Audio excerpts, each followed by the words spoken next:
ಇಂದು ನಮ್ಮ ಇಬ್ಬರು ಮಂತ್ರಿಗಳನ್ನು ಭೇಟಿ ಮಾಡುವಂಥ ಕಾರ್ಯಕ್ರಮ ಇಟ್ಕೊಂಡು ಬಂದಿದ್ದೇನೆ. ಇದಲ್ಲದೆ ನಮ್ಮ ಲೀಗಲ್ ಟೀಮ್ ಅಂತ ಕೂಡ ಚರ್ಚೆ ಮಾಡೋಂಥದ್ದು. ಈಗ ಯಾದವ್ ಅವ್ರನ್ನ ಭೇಟಿ ಮಾಡಿದ್ದೆ, ಎನ್ವೈರನ್ಮೆಂಟ್ ಮಿನಿಸ್ಟ್ರನ್ನ. ಅವ್ರಿಗೆ ನಾನು ರಿಕ್ವೆಸ್ಟ್ ಮಾಡಿದ್ದೀನಿ, ಅವರು ಕನ್ವಿನ್ಸ್ ಆಗಿದ್ದಾರೆ. ಒಂದು ಎತ್ತಿನೊಳೆ ಪ್ರಾಜೆಕ್ಟು ನಾವು ಆಲ್ಟರ್ನೇಟಿವ್ ಲ್ಯಾಂಡ್ ಅವ್ರಿಗೆ ಕೊಟ್ಟಿದ್ದೀವಿ. ಸ್ವಲ್ಪ ಅಬ್ಜೆಕ್ಷನ್ಸ್ ರೈಸ್ ಮಾಡಿದರು, ಅದು ಕೂಡ ಹೇಳಿದ್ದೇವೆ. ಸೊ ಕ್ಲಿಯರ್ ಮಾಡಿಕೊಡ್ತೀವಿ ಅಂತ ಆಶ್ವಾಸನೆ ಕೊಟ್ಟಿದ್ದಾರೆ. ಕಳಸಾ ಬಂಡೂರಿ ಮಾದಾಯಿ ಏನು ವಿಚಾರ ಇದೆ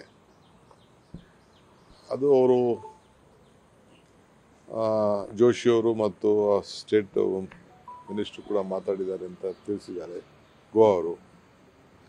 ನಾನು ಅವ್ರಿಗೆ ಮಾತಾಡೋಕ್ಕೆ ಸಾಯಂಕಾಲ ಭೇಟಿ ಮಾಡೋಕ್ಕೆ ಹೋಗ್ತೀನಿ. ಬಟ್ ಅಲ್ಲೂ ಕೂಡ ಒಂದು ಸೊಲ್ಯೂಷನ್ನು ಅವರೇ ಕೊಡ್ಬೋದು, ಏಕೆಂದರೆ ಕೆಲವು ಲೀಗಲ್ ಆಸ್ಪೆಕ್ಟ್ಸ್ ಇತ್ತು. ಮಧ್ಯ ನಮ್ಮವರು ಅವರ ಗೋವಾ ಅವರು ನಮ್ಮ ಸ್ಟೇಟ್ ಇದಕ್ಕೆ ಮೇಲೆ ಮಾಡೋಂಥ ಕೆಲಸದ ಬಗ್ಗೆ, ಇಲ್ಲಿರೋಂಥ ಬಗ್ಗೆ ಒಂದು ನೋಟಿಸ್ ಇಶ್ಯೂ ಮಾಡಿದ್ರು ಅನ್ನೋದು ಒಂದು ಟೆಕ್ನಿಕಲ್ ಪಾಯಿಂಟು ಈಗ ಹೊರ ಬಂದಿದೆ. ಅದ್ರ ಬಗ್ಗೆ ಈಗ ನಮ್ಮ ಲೀಗಲ್ ಟೀಮಲ್ಲಿ ಚರ್ಚೆ ಮಾಡಿದ್ದೀನಿ. ಅವ್ರ ರಾಜ್ಯದ ಏನಾರು ಮಾತಾಡ್ಬೋದು, ನಮ್ಮ ರಾಜ್ಯಕ್ಕೆ ಏನು ಮಾತಾಡೋಕ್ಕೆ ಬರೋದಿಲ್ಲ. ಆನ್ ವೈಲ್ಡ್ ಲೈಫ್ ಅವ್ರ ಪ್ರೊಟೆಕ್ಷನ್ ಅವ್ರು ಮಾಡ್ಕೊಳ್ಳಿ, ತಪ್ಪೇನಿಲ್ಲ. ನಮ್ಮ ರಾಜ್ಯಕ್ಕೆ ಮಾಡೋಕ್ಕೆ ಈಗಾಗಲೇ ಅಲ್ಲೇ ತೀರ್ಮಾನ ಬಂದ್ಬಿಟ್ಟಿದೆ, ತೀರ್ಪು ಬಂದಿರೋದನ್ನ ನಾವು ಟೆಂಡ್ರು ಕರೆದಿದ್ದೀವಿ, ಕೆಲಸ ಕೂಡ ಮಾಡಬೇಕಾಗಿದೆ. ಸೊ ಅದಕ್ಕೆ ಕೇಂದ್ರ ಸರ್ಕಾರ ಬದ್ಧವಾದಂಥ ತೀರ್ಮಾನ ಮಾಡಬೇಕಾಗಿದೆ. ಸೊ ನಾನಿವತ್ತು ಸಾಯಂಕಾಲ ಪ್ರಹ್ಲಾದ್ ಜೋಶಿ ಅವ್ರಿಗೂ ಆ ಭಾಗದ ಕೇಂದ್ರ ಸಚಿವರು ಕೂಡ ನಾನು ತಿಳಿಸ್ತೀನಿ. ಅದಾದಮೇಲೆ ಲೀಗಲಿ ನಾವೇನು ಮಾಡ್ಬೋದು ಮಾಡ್ತೀವಿ.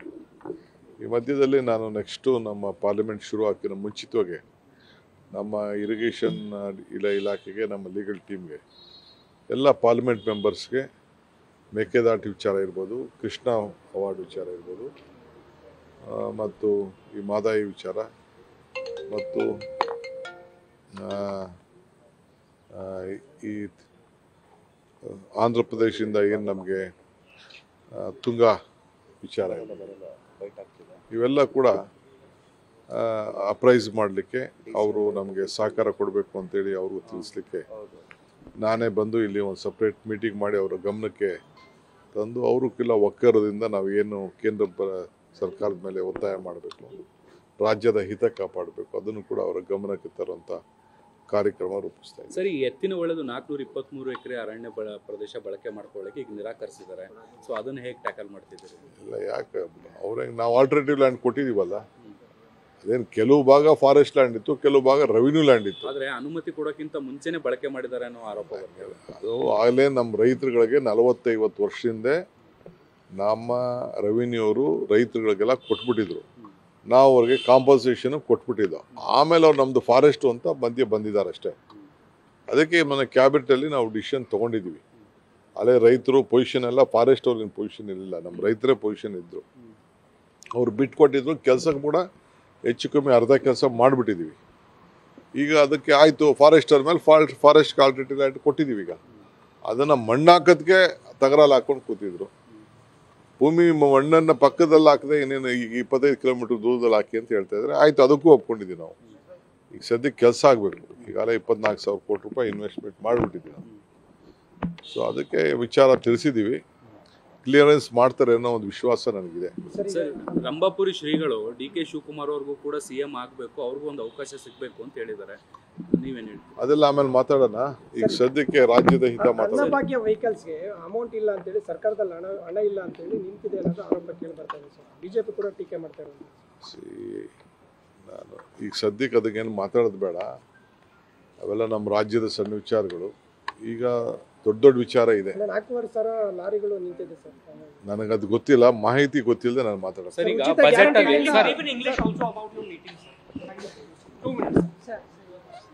ಸ್ಕೂಲ್ದು ಒಂದು ಸ್ವಲ್ಪ ವಿವಾದ ಆಗ್ತಿದೆ.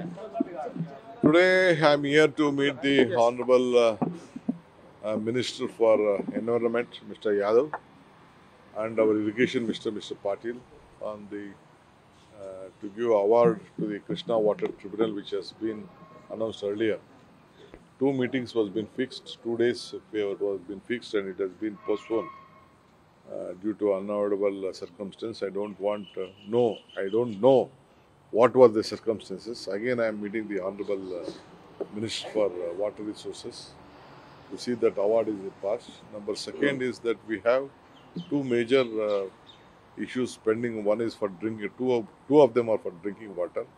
One is Kalsa Banduri and other is that Ethinole project, which is already on the pipeline.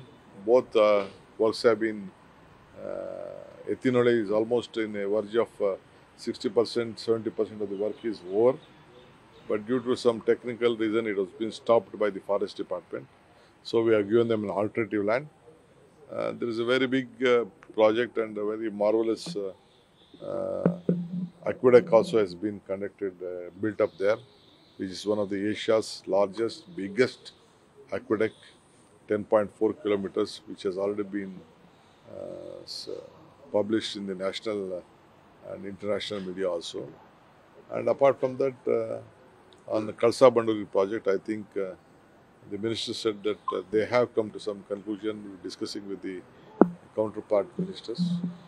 I'm meeting the other central ministers also in this regard to seek their help and advice. I hope it will be sorted out as early.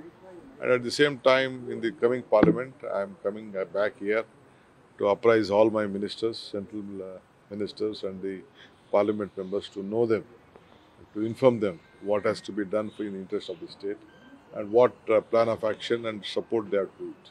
Sir, is there any political meeting also you're going to have? Maybe, I don't know, but the day after tomorrow, myself, Siddaramaiah ji, and my General Secretary, we are meeting on some small political issues. Since he has been appointed OBC, your inter-party chairman, so is this related to that also? He is on 15th, a team of our OBC leaders are coming to Karnataka, and KPCC is also hosting them to conduct a meeting, and my CM is taking a lead on that issue, though he is not the chairman, but he is the important leader of this country, who is the present chief minister.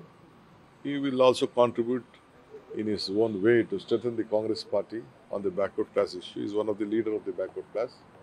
So Congress party definitely would like to encash his leadership and his strength to the Congress party in the country. Sir, ಈಗ ಉಚಿತ ನಾಡಿದ್ದು ಗ್ಯಾರಂಟಿಗಳಿಂದ Sir, ಉಚಿತ lots of ಗ್ಯಾರಂಟಿಗಳಿಂದ speculations on CM post. 2 more MLAs back to you, sir. How do you see? This is not the time to discuss any politics. Sir, There is no vacancy which has been created now. ಉಚಿತ ಗ್ಯಾರಂಟಿಗಳಿಂದ ಜನರು ಸೋಂಬೇರಿ ಆಗ್ತಿದ್ದಾರೆ ಅಂತ ಹೇಳ್ತಾರೆ sir ನಂಬಪುರಿ ಶ್ರೀಗಳು. News first ನಿರ್ಭೀತಿಯಿಂದ ನಿಮ್ಮ ಪರವಾಗಿ.